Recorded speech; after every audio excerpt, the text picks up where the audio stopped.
Hey,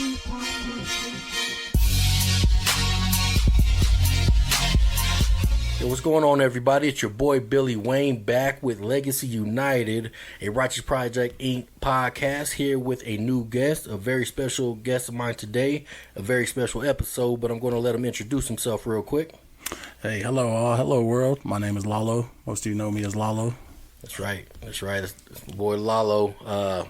A lot of years in the game, man. So you guys know how it is. We invite local entrepreneurs, people that earn their degrees and have success stories, the struggles that they've been through and certain situations that they have overcome in order to become the person they are today.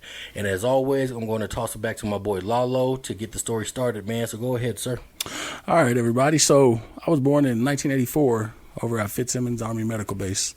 I grew up between Park Hill and 5 Points.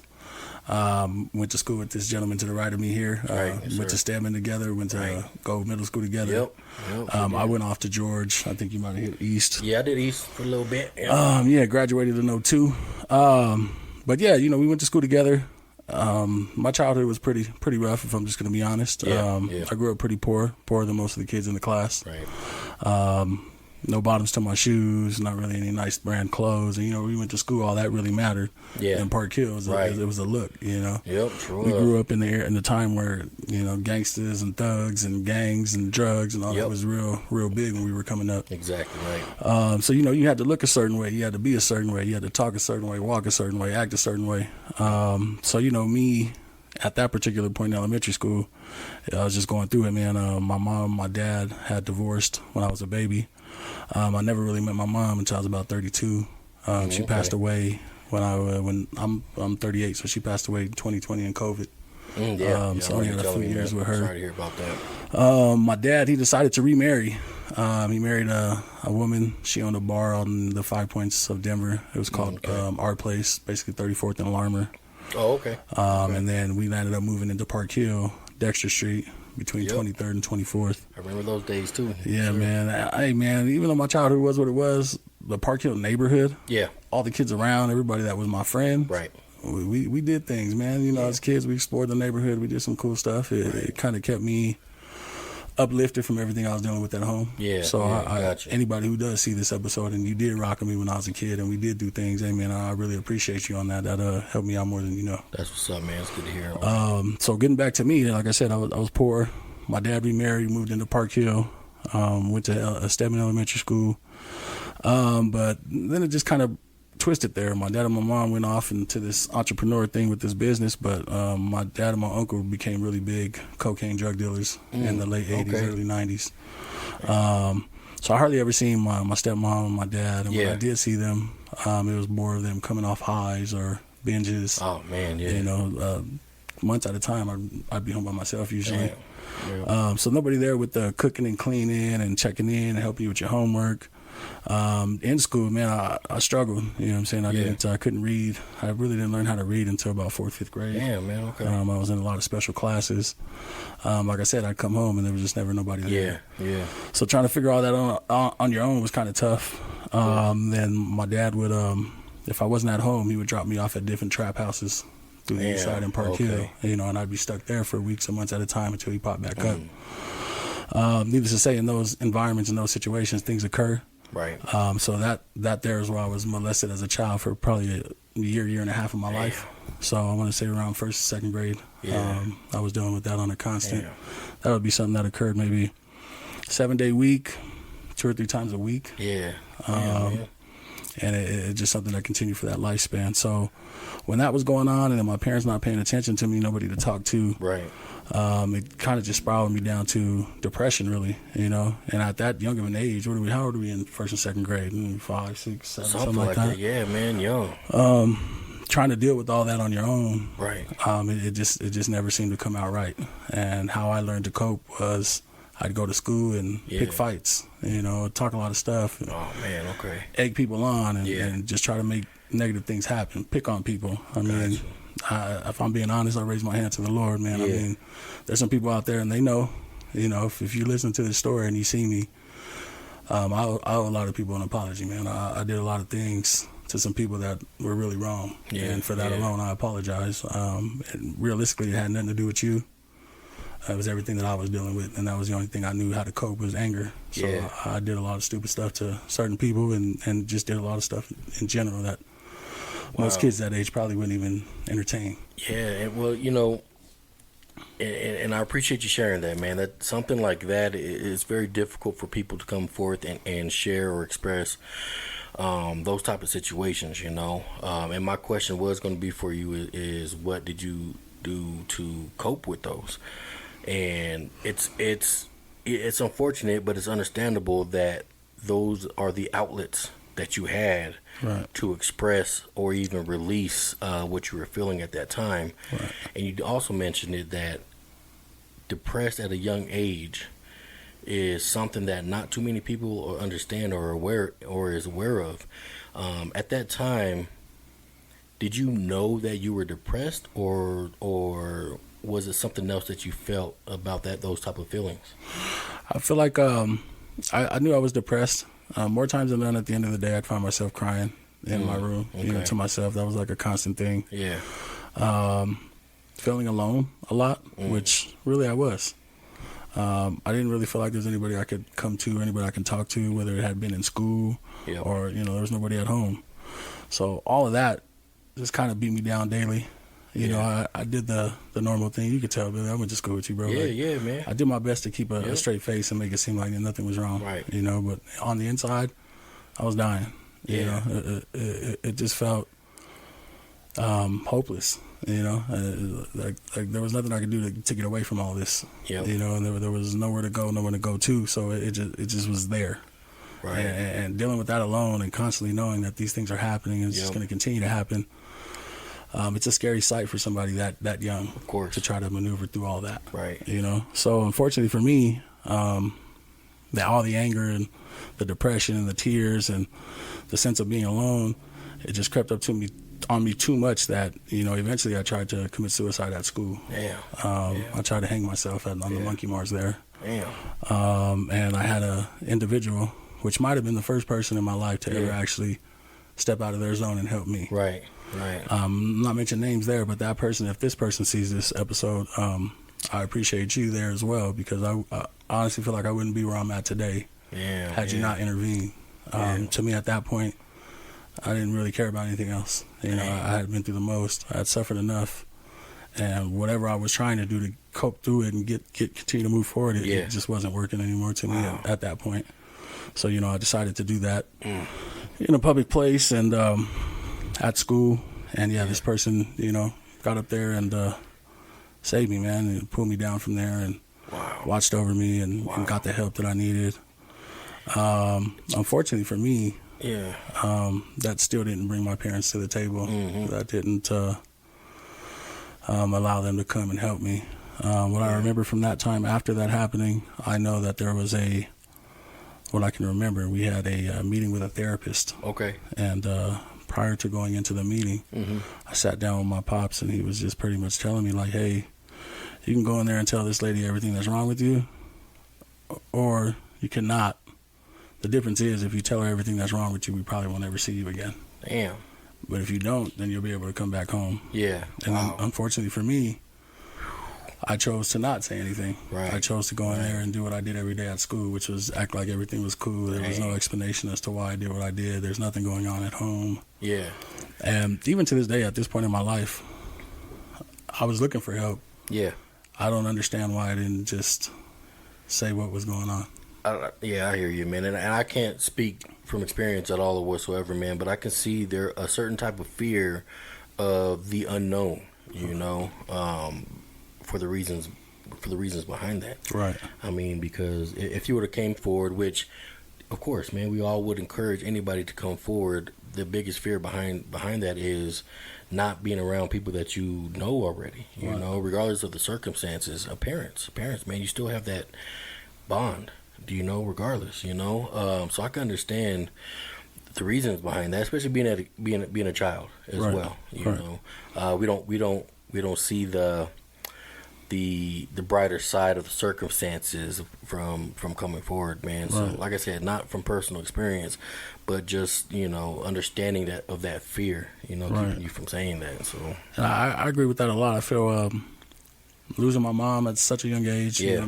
She went her way or whatever, and Right. then being left with what was there wasn't much. So I have this lady in front of me who I'm assuming wants to do everything to help me, hmm but I didn't know her. I didn't trust her. Right. And even though what I had left wasn't nothing, hmm I could at least identify with who they were. right, And I felt like losing one parent, I don't want to lose another parent. right, right. So I felt like those little emotional feelings inside of me allowed me to continue to lie. right, And right.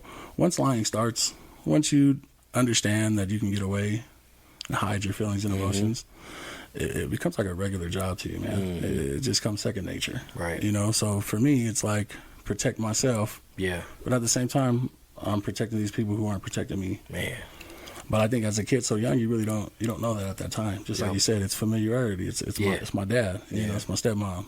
Yeah, I know them, and then here we have Susan, who I have no idea who you are. Yeah. I don't know what you're going to come with or what you're going to give me if I release all this information. yeah, So, I decided to roll with the punches.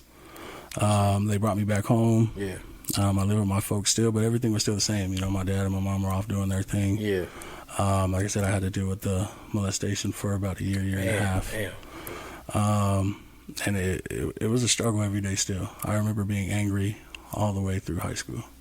I want to say, even though the molestation happened so young, Yeah, that's something that stays with you forever. Like Yeah. there's no way of forgetting that or getting fully past that. right. The best thing you can do is just continue to try to put your foot in front of the other and understand that you being here is bigger and better than what you're going through now. Yeah, yeah. So long as you continue to keep the faith. And I honestly feel like that's something that was within me too, is church and religion. Okay. I prayed a lot to God as a young man. I still pray now. Yeah. I mean, I might not be heavy Sunday church every day. Yeah, But it doesn't make your relationship better than my relationship with There you God. go, We all have man. our own relationship. Agreed. I understand that, man. As to our relationship, Right, I'm not going right. to judge you on how you are Yeah. with yours. right. Loving God it can happen in so many different ways. Yes, sir. So I honestly feel like the faith of constantly praying and asking for help and writing down my feelings and on a piece of paper, which is something I did a lot. Yeah. It actually helped me become a better writer, Yeah, which is that's cool. ironic.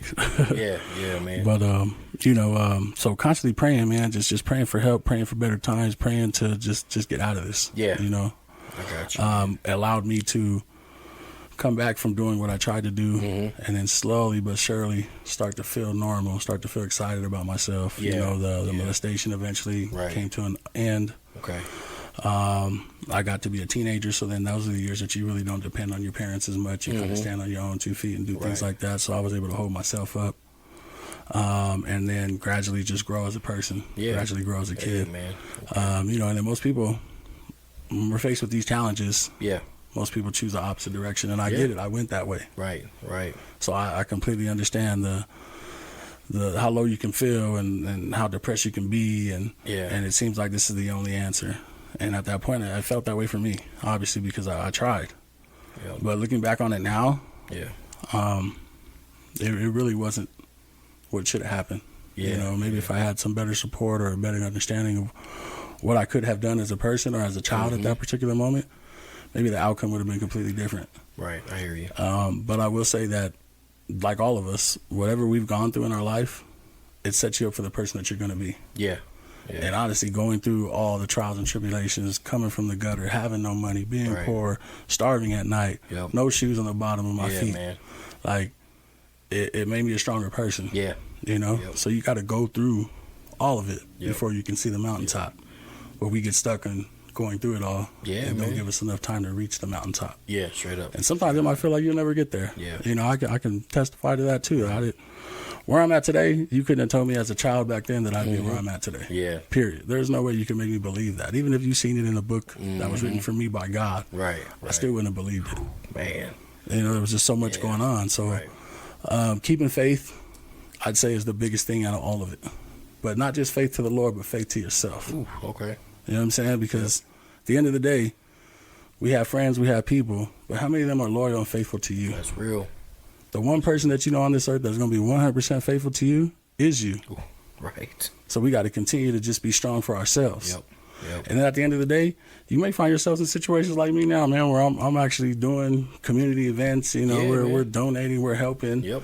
We're trying to make a change. Right. I'm a person where people lean on now. People look for source of help or direction, and it's a drastic change from where I was as a child. Right. Straight up. I needed to. I was the people looking for that. I was the one looking for faith or direction or help or anything that could have been offered. That's what I needed. Yeah. And now all these years later, this is what I'm doing. Right. So it's a cliche, but the Lord works in mysterious ways. Mm-hmm. Anything is possible. Right. Dreams do come true. Yep. It's just the path to get there is different for most. Definitely, man. Definitely. So I appreciate that, man. Everything said, I agree with you 100%. And going back to the what you had to experience as a child, and saying that you eventually got a point to where you did find an outlet. You were able to write your feelings out on paper, which I think is important, to find an outlet, a positive, productive outlet for those type of situations. Because, and I mentioned this on another podcast before, while I was going to school, psychology class, of course, I learned about something called post-traumatic growth, which is the opposite of what we all are familiar with, which is post-traumatic stress. So there are, studies behind this, to where people respond off of traumatic experiences differently. Some people will grasp on the negative aspects of that and not have that outlet, and go a certain way. Mm-hmm. And others eventually get to a point to where they understand that they have to continue to grow from there. Right. Yeah, and we see it all the time. Man. There's people that I know that chose, the other path as they were growing up, and were not able to,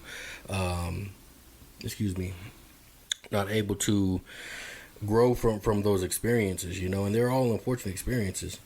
It's just that, what are you willing to do, or what are you willing to try yourself to try to get out of that? And it's not easy at all, because we've known each other for a long time, man. And from elementary school through middle school, late high school years, man, early adulthood, all I've seen was Lalo. You know what I mean? Right. And that's the thing about society, is that you don't know what other people are going through at all whatsoever. I've had plenty of friends, that I have a few friends that committed suicide, and before that occurred, they were smiling, happy, having fun. Right. And you know what I'm talking about, man. Right. And we just don't know or understand what's behind the curtains. Right. And that's the same thing, man. As you were growing up, man, you had to learn to deal with it, but not only to deal with it, but to harness that and carry it on your shoulders. Right. For so long. Right.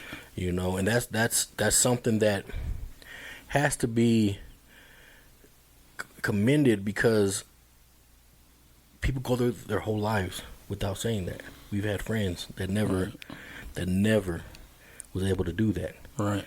So for you to come out and express that and share that with us, to let others know that that there is people out there that can relate to you, and there are support out there is huge. Right. Huge. And we appreciate that, man. And I want to make sure that we put that in there, as far as we talked about keeping faith for yourself. Yeah. But us as people, as human beings, checking in with each other. Right. If you have a friend, you have an associate, a family member, at this point, it doesn't matter what it is. We need to do a better job as people to check in on each other. Right. It could be a simple cause. I didn't call for anything but to see how you're doing. Yep. That's a habit that I have within business and within my own circle. You do, man. Is I'll call out of nowhere. Yeah. And I'm asking, hey, man, right. Besides we jumping what we're going to jump into, exactly. How are you doing? Yep. You know what I'm saying? Because at the end of the day, I care. And I want you to know that I care.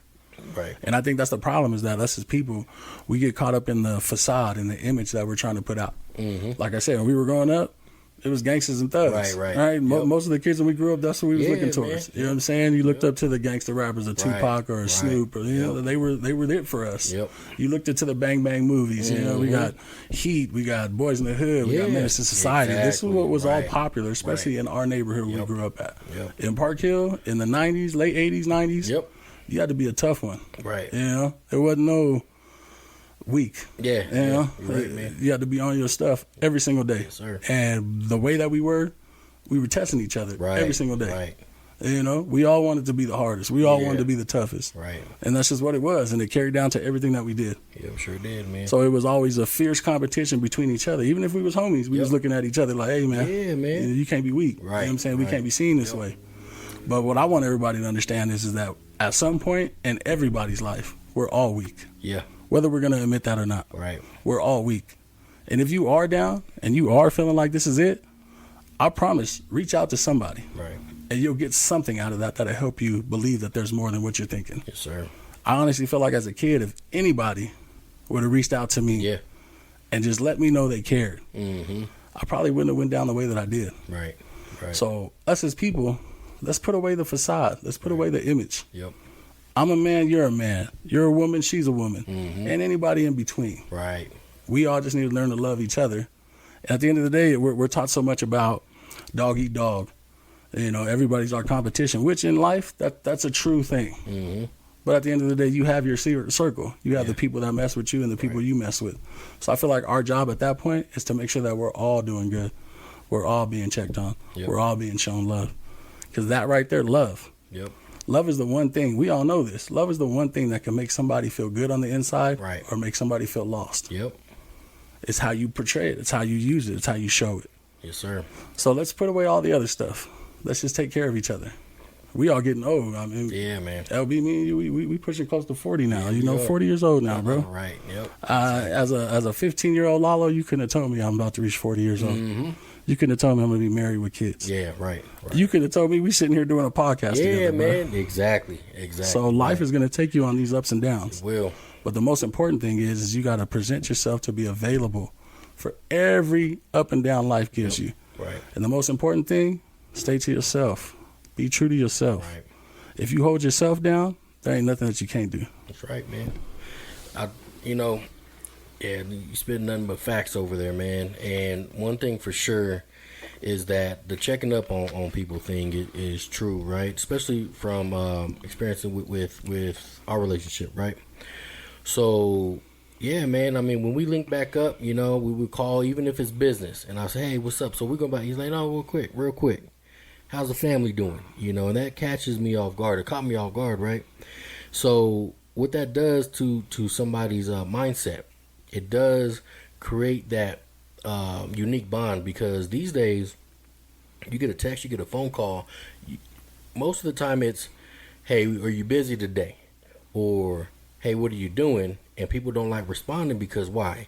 Because you always feel it's about something, either, you know, need some help doing something or some other type of things. And we rarely get those, hey, so, you know, I'm just reaching out to see how everything is going. And that actually, I picked up on those cues, man, and that's exactly what I do now with people that I talk to, you know, even my parents, man. It's never just, hey, we're going to come over this weekend and, eat or whatever, you know. It's, hey, you know, how's everything going? Right. How are you guys doing today? And then, you know, once we establish that, then we can talk about whatever at that point. But people don't get that as often as they should, and everybody becomes territorial, confrontational, and probably not want to talk to a lot of people because of that. Exactly. So if we were able to shift that, if you're able to shift that mindset for me, I'm sure that it can go a long way with other people as well, man. Right. And it does, because yes, just like I said before, you never know what somebody's going through, and just a simple, you know, conversation, it could be a couple of minutes long, about just asking to see how you're doing, can go a long way. Exactly. Straight up, man. So thank you for that. No, everything falls into place, man. Honestly, when you have people that truly care about you, people that truly love you. Right. You know, and it took for me to get through everything I went through and establish a family on my own. Yeah. to really get an understanding of that unconditional love. Right. You know, I understand now that my kids see me as their father, Yeah. you know, their dad. And they love me unconditional, and they don't treat me different every day we wake up together. Right. And I understand now, as a child, I didn't have that. You know, I didn't have that father-son bond, mother-son bond. Mm-hmm. I didn't know anything about that. And if I did, it was because I landed up at a friend's house who had his parents. Yeah. And you can see that, hey, guys want something to eat? Or, hey, do you need anything? Right. I'm looking at four walls every single day, and it's just me. Right. So it's taken me now to understand the dynamic relationship from a child to a parent and how important that is. Gotcha. So another piggyback off to everything that happened is that if you have children, Mm-hmm. how do children spell love? Time. Ooh. You know what I'm saying? The time that you put in with your kids, that's how they spell love. Right. It's not what you can buy them. Right. Right? It's not none of that material stuff. It's what you give them from your heart to their heart. Yeah, man. And once you decide to make that choice, have a child, be present in that child's life. Yeah. Because you have no idea Right. how big that is for that child. Yep. I can remember yearning for my father, Yeah. you know, wanting him to even acknowledge me when I was Right. going through all my stuff. And now I sit back and I see my son, and I'm present. I'm there every single day. I tell my kids and anybody who asks, the one thing that I learned from my parents is how not to treat my kids. Yeah. So I work my ass off every single day That's what's up. to be present, to show up to these events. You know what I'm saying? To let them know that they're loved. Yeah, that's good. To me, it's that important. So if you do have kids, I'm not trying to tell you how to be a parent, but even if you haven't been present in their life and there has been some reasons for that, Mm-hmm. let's push all that aside and try to start fresh. Yes, sir. Because at the end of the day, at any age, a child needs his parent. Right. So let's keep that in mind and work hard at trying to be a little better at that. That's what's up, man. Appreciate that. Thank you, sir.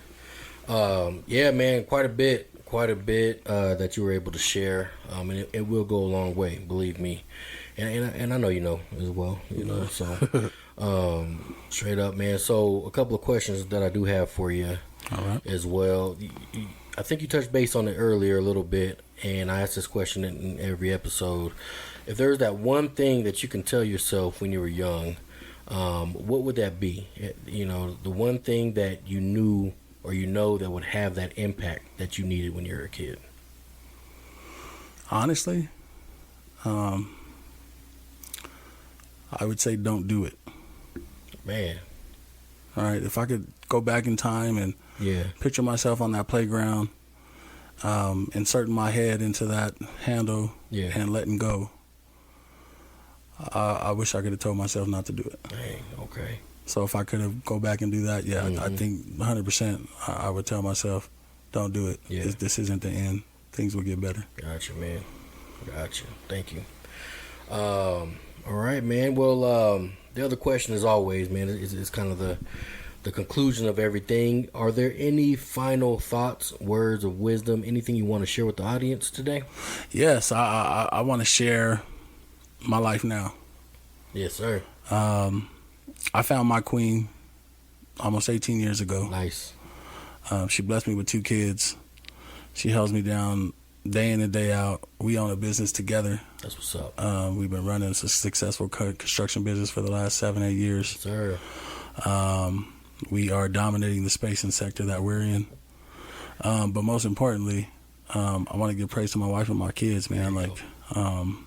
You know, I was still trying to figure myself out when we met. I think I was around 21. Okay. Still making knucklehead decisions, you know, still just trying to put it together. Mm-hmm. But when we crossed paths, I feel like she really helped me learn to love myself. Yeah. And then at the same time, learn to allow somebody else to love me. Damn, that's what's up, man. Okay. I feel like though growing up, I had a hard time, you know. You my homie. We go back, but I didn't have too many. Yep. You know, and that could be because of the stuff that I did. I feel like a lot of it was trust issues. Yeah. So I didn't really let anybody in. You know, I just kind of dealt with what I was going through on my own. Right. And it carried me so far. But when I met my wife, and she wrapped those arms around me, man, and made me feel special, it helped me develop into the man that you see today. Nice. Which is just a businessman, man, an entrepreneur. Yep. Constantly investing in things, constantly giving back to the community, Right. constantly just being a helpful person to any and everybody who needs it. Yes, sir. That's a completely 100% change from how I was back in the day. I felt like, I fought a lot, I picked on people, I just did a lot of negative stuff, man. And I feel like it was just because what I was going through. But anger, man, anger can make you become a different person even when you don't realize you became this different person. Anger is so strong, especially if you allow it to get into your heart. Yeah. It'll succumb, and then you're not you no more. You're just this other person who's just angry. And now, I'm not going to say I'm not angry sometimes. Some people still make me mad. But I feel like I'm a more loving person. You know what I'm saying? I feel like I'm more of a role model now. I got my son, I got my daughter. And those two just constantly loving me and us building this dynamic relationship as father and son and father and daughter. Yep, I know what you mean. It's beautiful, man. Sir. Like, it's next level. Right. I mean, I sit back sometimes and I just look at them and how they are now, and man, it just brings a tear to my eye that I was able to experience every single moment with them. That's what's up. And so the Lord has blessed me, my wife has blessed me, my kids have blessed me, and I feel like in the end, for most of us who've had these issues with depression or suicide or molestation, we just got to find what we're looking for to make us come whole again, and then everything will turn around. But I'm not going to sit here and tell you that it was easy, because it really wasn't. It really wasn't. There's plenty of times after the situation where, those evil thoughts and things crept into my head, and I kind of felt like, man, maybe I shouldn't be here. Yeah, man. So those demons will always be around, but if we learn to manage and fulfill our time with beautiful, loving people, man, there ain't nothing we can't get through. I feel you, man. Thank you for that. It's a big story for sure, man. I mean, coming from the situation that you went through as a child to becoming a successful story today. It's something that you don't hear as often from somebody that you can relate to, right? I mean, you do hear celebrities eventually come out and share their story about this and that, but I think the biggest thing is us understanding that you don't have to be a celebrity to be able to have an impact from your experiences. And I think that's something that you are expressing 100% today, that people can, and they can see that, So everything you said today, man, I think is going to be and have a huge impact on somebody's life. I appreciate that. Thank you. It's major, man. It's major, yes, sir. Anything else? Anything else you got for us? No. All right. I think I feel pretty good where we went today. Yeah, man. I think you shared quite a bit. Definitely a heartfelt story, man. Definitely, sad beginning to a righteous and a triumphant present. So thank you for everything that you shared today. And out there to the audience, if you guys like this episode, if you felt something from this episode, definitely subscribe or even just comment on our post out there. Reach out to us, send us an email at righteousprojectinc@gmail.com.